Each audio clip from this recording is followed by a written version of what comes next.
पिछली क्लास में हमने मेमोरी मैनेजमेंट के अंदर देखा कॉन्टिग्यूअस मेमोरी एलोकेशन की। ठीक है, तो आज उसी के आगे हम बात करने वाले हैं। कॉन्टिग्यूअस के दो टाइप होते हैं, उसमें एक टाइप की हम आज बात करेंगे। ठीक है, तो अगर मेमोरी एलोकेशन की बात की तो हमने contiguous memory allocation already discuss किया कि कॉन्टिग्यूअस मेमोरी एलोकेशन होता क्या है। ठीक है, आज उसके हम एक टाइप की बात करेंगे, दैट इज फिक्स्ड या स्टैटिक पार्टीशनिंग की। तो समझने की कोशिश करते हैं बेटा। तो देखो, पिछली क्लास में हमने देखा यूनि प्रोग्रामिंग क्या होता है, मल्टी प्रोग्रामिंग क्या होता है, और मल्टी प्रोग्रामिंग को हम दो पार्ट में डिवाइड करते हैं। अगर मेमोरी मैनेजमेंट या एलोकेशन की बात करें तो दो पार्ट में होता है, दो पार्ट में हम इसको डिवाइड कर सकते हैं। पहला पार्ट है कॉन्टिग्यूअस मेमोरी एलोकेशन और दूसरा है नॉन कॉन्टिग्यूअस। कॉन्टिग्यूअस को फर्दर हम दो पार्ट में डिवाइड कर सकते हैं, फिक्स्ड या स्टैटिक पार्टीशनिंग, दूसरा है वेरिएबल या डायनेमिक पार्टीशनिंग। तो आज जो हम डिस्कस करने वाले हैं वो है आपका फिक्स्ड या स्टैटिक पार्टीशनिंग की बात करने वाले हैं। तो समझने की कोशिश करते हैं।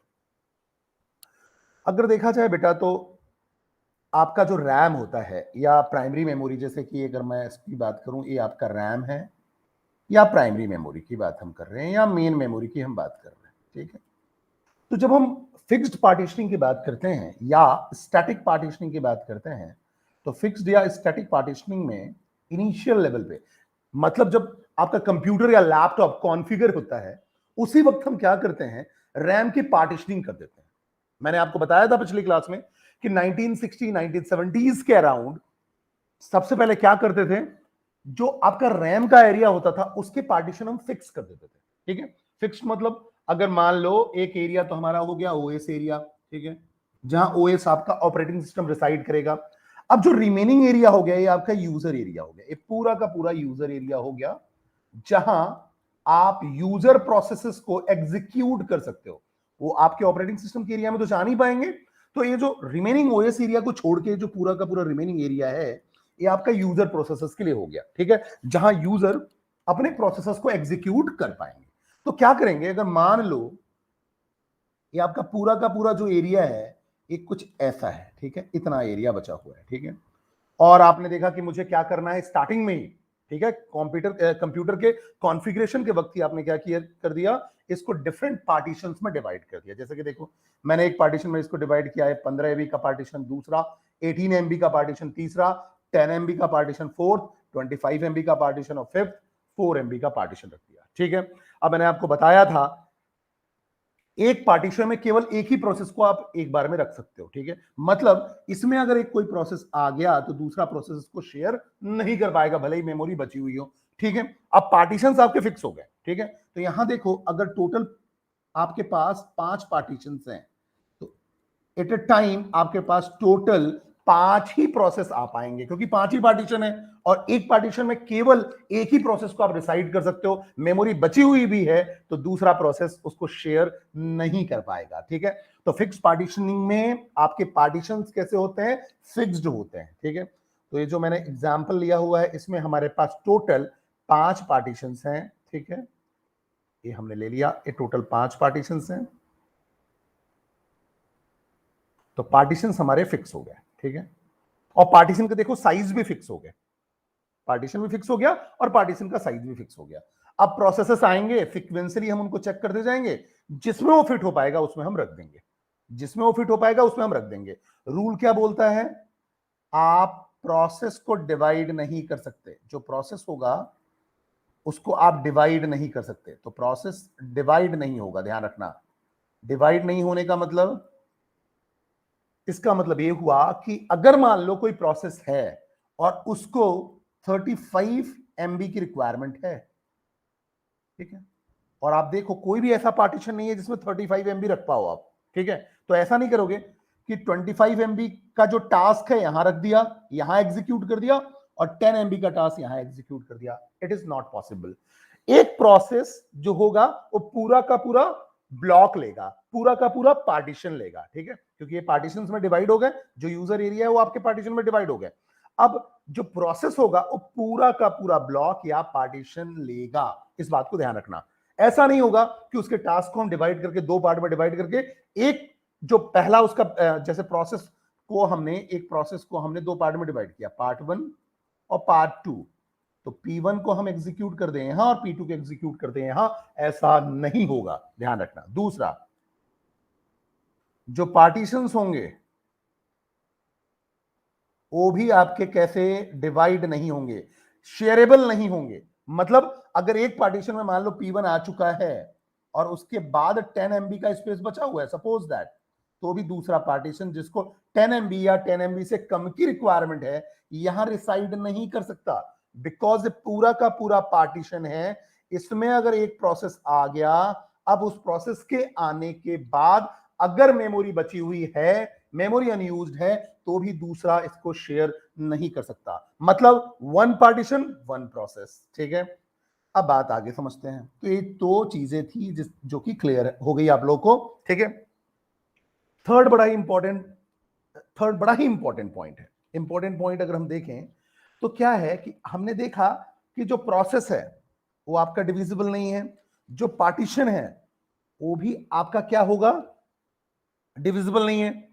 ठीक है, मतलब पार्टीशन भी मतलब क्या, एक से ज्यादा प्रोसेस जो है वो उसको शेयर नहीं कर पाएंगे, शेयरिंग नहीं होगी। ठीक है, शेयरिंग नहीं होगी। क्यों नहीं शेयरिंग होगी? बिकॉज क्या है आपका कॉन्टिग्यूअस मेमोरी एलोकेशन है। कॉन्टिग्यूअस का मतलब क्या होता है? कॉन्टिग्यूअस का मतलब एक साथ। ये जो मैं फिक्स पार्टीशनिंग की बात कर रहा हूं, आप देखो तो किसका पार्ट है? कॉन्टिग्यूअस। और कॉन्टिग्यूअस का मतलब होता है एक साथ, मतलब पूरा का पूरा पार्टीशन एक साथ किसी को एलोकेट होगा।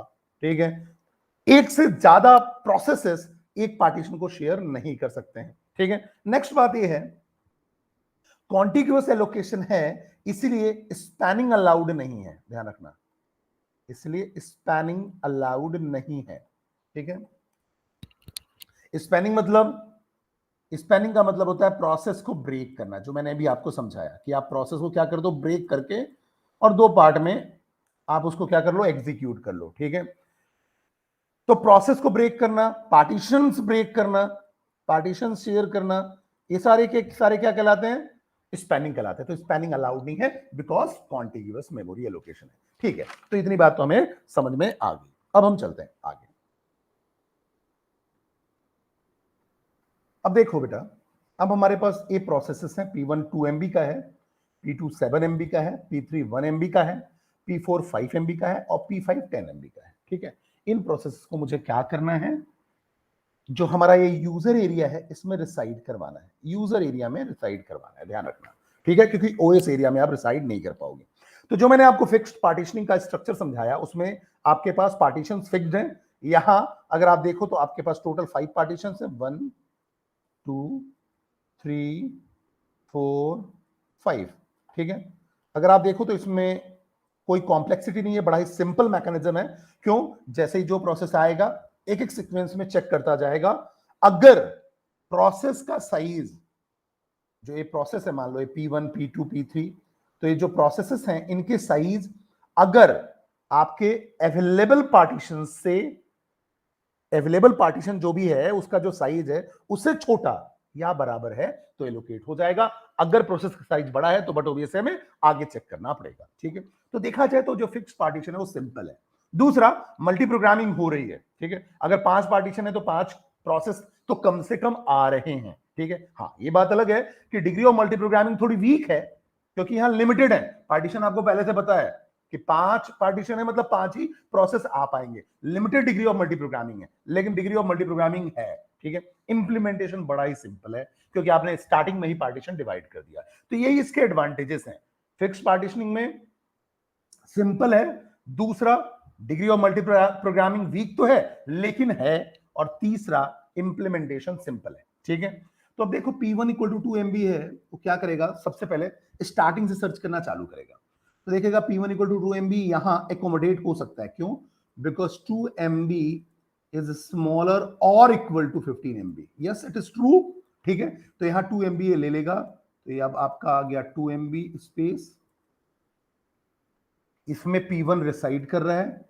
ये देखो यहां P1 रिसाइड कर रहा है, और जो बचा हुआ रिमेनिंग पार्ट है मतलब ये वाला, यहां ये आपका 13 MB अनयूज्ड हो गया जिसको कोई यूज नहीं कर सकता क्योंकि इस पार्टीशन में ऑलरेडी P1 आ चुका है। तो मैंने आपको बताया कि अगर एक पार्टीशन में कोई प्रोसेस आ गया तो अनयूज्ड एरिया को भी, अगर कोई अनयूज्ड एरिया बचता है तो भी उसको कोई दूसरा यूज नहीं कर पाएगा, ध्यान रखना। ठीक है, तो यहां P1 आ चुका है। ठीक है, और यहां 13 MB का वेस्टेज है। 13 MB अनयूज्ड है, वेस्टेज है, ठीक है, ध्यान रखना। अब जो ये वेस्टेज हो रहा है, मतलब यहां P1 आ गया। अब P1 के आने के बाद जो बचा हुआ एरिया है ये वाला, इसको कोई भी दूसरा प्रोसेस यूज नहीं कर पा रहा है, इसी को हम बोलते हैं फ्रेगमेंट। ठीक है, क्या बोलते हैं? फ्रेगमेंट। फ्रेगमेंट मतलब आपका वेस्टेज ऑफ मेमोरी या अनयूज्ड मेमोरी। ठीक है, तो इसको हम क्या बोलेंगे? कौन सा फ्रेगमेंट? Internal fragmentation. तो कौन सा फ्रेगमेंटेशन हुआ? Internal fragmentation. इंटरनल क्यों बोल रहे हैं? ठीक है, फ्रेगमेंटेशन का मतलब हुआ वेस्टेज, ये हमने पिछली क्लास में डिस्कस किया हुआ था। इंटरनल फ्रेगमेंटेशन का मतलब ये हुआ, क्योंकि देखो आपके पास टोटल था 15 MB। अब 15 MB में से प्रोसेस ने 2 MB ले लिया। अब अगर 2 MB ले लिया तो रिमेनिंग 13 MB जो है वो आपका अनयूज्ड रहेगा। अनयूज्ड क्यों रहेगा? क्योंकि उस पर्टिकुलर पार्टीशन में एक प्रोसेस आ चुका है। अब उस पर्टिकुलर पार्टीशन का ये इंटरनल वेस्टेज है, इसलिए इसको हम क्या बोलते हैं? इंटरनल फ्रेगमेंटेशन बोलते हैं। चलिए, अच्छी बात है। दूसरा है P2 7 MB। तो P2 आएगा, वो 7 MB स्पेस लेगा इसमें से, क्योंकि वो सीक्वेंशियली अब इसको चेक करेगा। ये तो पार्टीशन कंप्लीट हो गया, इसको चेक करेगा सेकंड वाले को। जब वो सेकंड वाले को चेक करेगा तो देखो सेकंड वाले में यहां आया और इसने ले लिया 7 MB। तो यहां P2 हो गया 7 MB ले लिया, और 18 - 7 11 MB का जो ये स्पेस है, यहां तो P2 हो गया, और ये जो 11 MB का स्पेस है वो आपका क्या हो गया? फ्रेगमेंटेशन।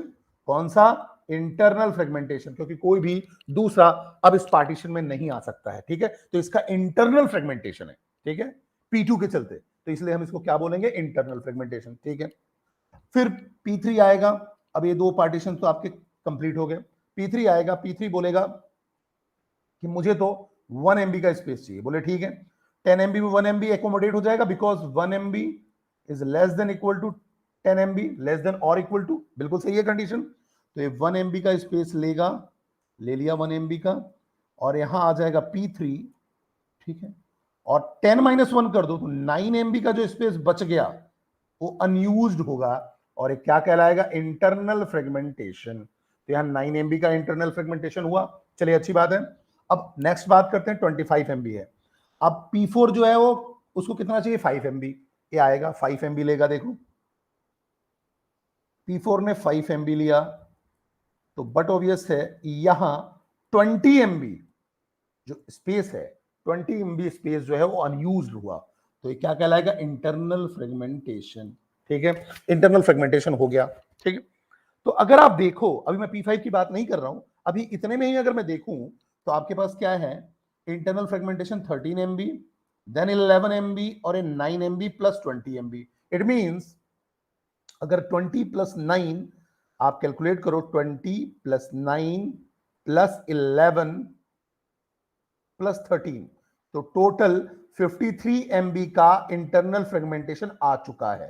ठीक है, तो बट ऑब्वियस है इसका जो पहला ड्रॉबैक है, अगर मैं फिक्स्ड पार्टीशनिंग की बात करूं तो इंटरनल फ्रेगमेंटेशन पहला ड्रॉबैक। ठीक है, और इंटरनल फ्रेगमेंटेशन कब आता है? जब आप जो एलोकेट कर रहे हो एरिया, ठीक है, प्रोसेस को एलोकेट कर रहे हो एरिया, उस एरिया को एलोकेट करने के बाद जो भी अनयूज्ड स्पेस बच गया, that is called internal fragmentation. तो इंटरनल फ्रेगमेंटेशन जो है वो आपका क्या है? फिक्स्ड पार्टीशनिंग का प्रॉब्लम है। ठीक है, तो fragmentation which is internal part of allocated partition, that is called internal fragmentation, internal wastage of memory. ठीक है, चलिए, अच्छी बात है। अब P5 की बात करें तो P5 को चाहिए 10 MB। ठीक है, 10 MB की रिक्वायरमेंट है। P5 आएगा, केवल एक ही स्लॉट बचा हुआ है।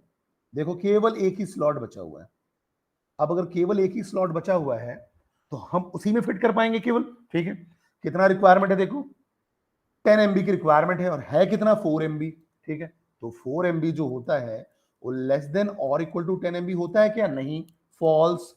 तो इसमें तो एकोमोडेट नहीं हो पाएगा, और मेरे पास कोई भी पार्टीशन भी नहीं बचे हुए हैं, तो P5 एकोमोडेट नहीं हो पा रहा है। P5 है वो एकोमोडेट नहीं हो पा रहा है। ठीक है, अब देखो P5 एकोमोडेट नहीं हो पा रहा है, ठीक है, जबकि हमारे पास 4 MB का स्पेस बचा हुआ है, और इंटरनल हमारे पास वेस्टेज कितना है? 53 MB और भी खाली है। तो टोटल कितना हो गया? 57 MB फ्री है, अनयूज्ड है, टोटल 57 MB अनयूज्ड है, ठीक है। तो भी हम 10 MB एलोकेट नहीं कर पा रहे हैं, ठीक है। इसको हम बोलेंगे एक्सटर्नल फ्रेगमेंटेशन। मतलब आपके पास मेमोरी अनयूज्ड बचे हुए हैं, लेकिन आप एक्सटर्नल रिक्वेस्ट को फुलफिल नहीं कर पा रहे हो, that is called external fragmentation. External fragmentation का मतलब क्या हुआ? Fragmentation due to unallocated partition, ठीक है। आपके पास देखो यहां अनएलोकेटेड पार्टीशन है, पार्टीशन अनएलोकेटेड है, फिर भी आप इस 10 MB की रिक्वेस्ट फुलफिल नहीं कर पा रहे हो, क्योंकि वो कैपेबल नहीं है उस पर्टिकुलर प्रोसेस को एकोमोडेट करने के लिए, ठीक है। जबकि आपके पास memory unused, total memory unused जो है वो 10 MB से बहुत ज्यादा है, फिर भी आप इसको क्या नहीं कर पा रहे हो? एकोमोडेट नहीं कर पा रहे हो, और इसी को हम बोलते हैं एक्सटर्नल फ्रेगमेंटेशन। ये क्या कहलाता है? एक्सटर्नल फ्रेगमेंटेशन, ठीक है। तो दूसरा प्रॉब्लम जो है इसमें फिक्स पार्टीशनिंग में, वो क्या है? एक्सटर्नल फ्रेगमेंटेशन की है। तो अगर हम बात को समझने की कोशिश करें तो मुझे पहली प्रॉब्लम समझ में आई कि internal fragmentation, internal fragmentation, this is the first problem. Second problem की हम बात करें तो एक्सटर्नल फ्रेगमेंटेशन की प्रॉब्लम समझ में आ गई मुझे, एक्सटर्नल फ्रेगमेंटेशन, ठीक है। तो दीज आर द ड्रॉबैक्स, ये क्या है? ड्रॉबैक्स हैं फिक्स्ड पार्टीशनिंग के। नेक्स्ट हम अगर बात करें थर्ड पॉइंट की हम बात करते हैं, तो बेटा देखो, अगर हम बात करें नंबर ऑफ प्रोसेसेस की, ठीक है, नंबर ऑफ प्रोसेसेस की, तो यहां अगर मैं फिक्स्ड पार्टीशनिंग की बात करूं, फिक्स पार्टीशनिंग की, तो यहां देखो टोटल 5 आपके पास पार्टीशन है, ठीक है, 5 पार्टीशनिंग है। तो इसका मतलब यह हो गया 5 प्रोसेस से ज्यादा एक बार में आप एकोमोडेट कर ही नहीं पाओगे। टोटल लिमिटेशन क्या है? 5 प्रोसेसेस की, 5 प्रोसेसेस की, ठीक है। तो there is a limitation on number of processes. तो लिमिटेड नंबर ऑफ प्रोसेसेस अगला इसका ड्रॉबैक है, लिमिटेड नंबर ऑफ प्रोसेसेस। क्यों? क्योंकि फिक्स पार्टीशनिंग में स्टार्टिंग में ही आप क्या कर देते हो? रैम के पार्टीशन फिक्स कर देते हो, ठीक है। अब अगर 5 पार्टीशन है तो 5 प्रोसेस रिसाइड कर पाएंगे, 4 पार्टीशन है तो 4 ही, 6 है तो 6 ही, ठीक है। तो इसका मतलब limited number of processes. It means जो डिग्री ऑफ मल्टी प्रोग्रामिंग है वो लिमिटेड है। Degree of multi programming, degree of multi programming वो आपकी कैसी है? लिमिटेड है। मतलब लिमिटेड नंबर ही प्रोसेस यहां इस पर्टिकुलर एरिया में रिसाइड कर पाएंगे। तो degree of multi programming is limited, और you can say limited number of processes, ठीक है। अब बातें आती है नेक्स्ट लिमिटेशन की, that is fourth limitation, limitation on the process size. अब अगर यहां देखो तो आपका जो सबसे हायर कैपेसिटी वाला पार्टीशन है वो 25 MB का है। इट मींस अगर कोई प्रोसेस है P1, उसको 40 MB की रिक्वायरमेंट है, तो ये फुलफिल नहीं हो पाएगी, क्योंकि आपके पास जो पार्टीशंस के साइज हैं वो भी लिमिटेड है, मैक्सिमम 25 MB है। तो 25 MB से ऊपर वाले प्रोसेस को आप एकोमोडेट कर ही नहीं पाओगे। तो आपका फोर्थ लिमिटेशन है कि लिमिटेशन या फोर्थ ड्रॉबैक क्या है? Limitation of the process size.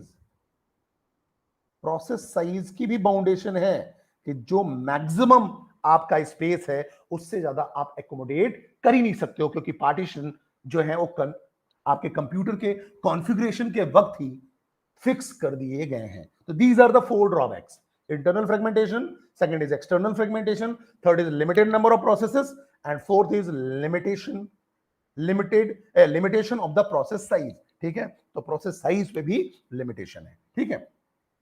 तो देखो फिक्स पार्टीशनिंग में ऑपरेटिंग सिस्टम में अगर हम एडवांटेजेस की बात करें तो पहला एडवांटेज सिंपल है और इजी है टू इंप्लीमेंट, मैनेजमेंट इजी है इस स्कीम का, मल्टी प्रोग्रामिंग सपोर्ट करता है, multiple process can be stored inside the main memory. अब मल्टी प्रोग्रामिंग तो सपोर्ट कर रहा है बट इट इज लिमिटेड, ध्यान रखना। तो degree of multi programming limited है। ड्रॉबैक्स की बात करें तो मैंने आपको बता दिया इंटरनल फ्रेगमेंटेशन, ठीक है। इसमें मैंने आपको बताया suppose the size of the process is lesser than the size of the partition, ठीक है। In that case some size of the partition get wasted and remains unused. ये जो वेस्टेज इनसाइड द मेमोरी है उसी को हम बोलते हैं इंटरनल फ्रेगमेंटेशन, ठीक है। Then limitation on the size of the process, ठीक है। अब आपका मान लो जो प्रोसेस है वो मैक्सिमम साइज का जो मैक्सिमम पार्टीशन है, ठीक है, उससे बड़ा है, तो आप cannot then that particular process can not be loaded in the memory.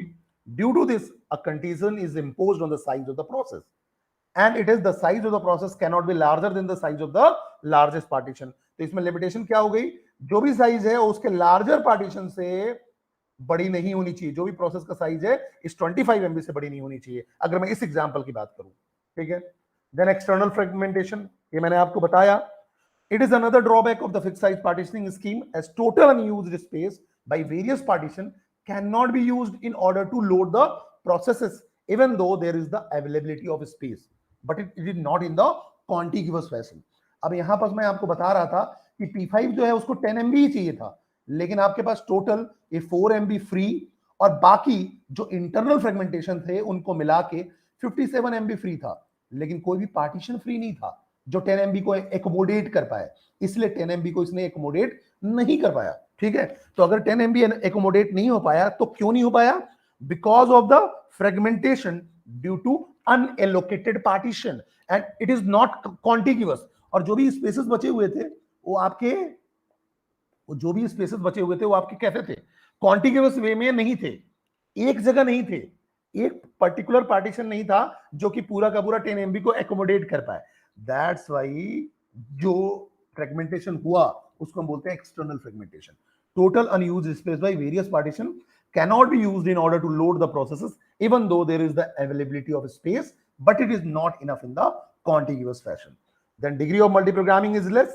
यहां अगर आप देखो तो केवल 5 पार्टीशंस हैं, तो 5 ही प्रोसेसेस एक बार में मेमोरी में रिसाइड कर पाएंगे या एकोमोडेट हो पाएंगे. It means degree of multiprogramming या आपके पास मैक्सिमम नंबर ऑफ प्रोसेसेस की बात करें तो वो लिमिटेड है. ठीक है, तो in this partition scheme at the size of the partition cannot change according to the size of the process, so the degree of multiprogramming is very less and it is fixed. मुझे पता है कि 5 partition है तो 5 ही process एक बार में accommodate हो पाएंगे. ये ड्रॉबैक्स थे फिक्स साइज पार्टीशनिंग स्कीम की, इसीलिए हम आगे बात करेंगे डायनेमिक और वेरिएबल पार्टीशनिंग स्कीम की. Thank you.